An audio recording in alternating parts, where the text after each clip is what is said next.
अस्सलाम वालेकुम नाज़रीन। ड्रामा सीरियल कभी मैं कभी तुम की आने वाली एपिसोड में आप देखेंगे कि जब से रुबाब अदील के साथ उसके घर रहने आई है तब से वो उल्टी हरकतें कर रही है। वो सिर्फ अदील की अटेंशन लेना चाह रही है। वो नहीं चाहती कि अदील शर्जीना की तरफ मतवज्जो हो, इसलिए वो हर वो काम करेगी जिससे शर्जीना को गुस्सा आए और शर्जीना ये घर छोड़कर चली जाए, ताकि उसको जो शर्जीना से इनसिक्योरिटीज है वो दूर हो जाए, वो खत्म हो जाए। इसलिए वो हर काम करेगी जो शर्जीना करती है। खाने की टेबल पर जब खाना लगाया जाता है तो रुबाब की सास बहुत बढ़ा चढ़ाकर रुबाब की तारीफ में कोई कसर नहीं छोड़ती और कहती है कि ये खाना रुबाब ने बनाया है। दिल तो ये सब जानता है कि रुबाब को तो एक अंडा फ्राई करना नहीं आता, वो ये खाना क्या बनाएगी, लेकिन वो चुप रहता है। वहाँ ही रुबाब जो है वो शर्जीना की इंसल्ट कर देती है और उससे कहती है कि ये तुम्हारी एप्रिसिएशन है। लेकिन शर्जीना जो थे इंसल्ट और एप्रिसिएशन को बहुत अच्छे से जानती है। वो कहती है आप मेरी इंसल्ट कर रही हैं, ना कि एप्रिसिएशन, और वहाँ से उठकर चली जाती है।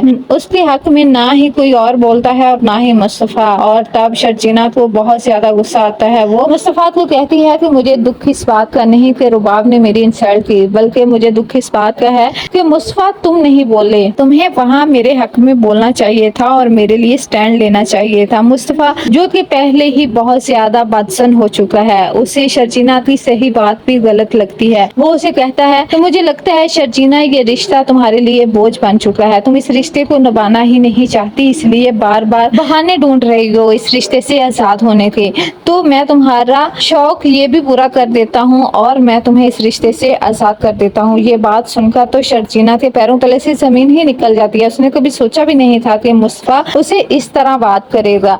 तब शर्जीना भी उसे कह देती है कि आज की रात मुझे इस कमरे में बर्दाश्त कर लो, कल मैं तुम्हें नजर नहीं आऊंगी। मुस्तफा जो कि अब शर्जीना से प्यार करने लग चुका है, उसके लिए शर्जीना से दूर रहना अब नामुमकिन हो चुका है। और आने वाले एपिसोड में आप ये भी देखेंगे कि आखिरकार मुस्तफा अपने प्यार का इजहार भी करेगा और वो शर्जीना को कहीं भी नहीं जाने देगा और शर्जीना भी मुस्तफा को छोड़कर जाने वाली नहीं।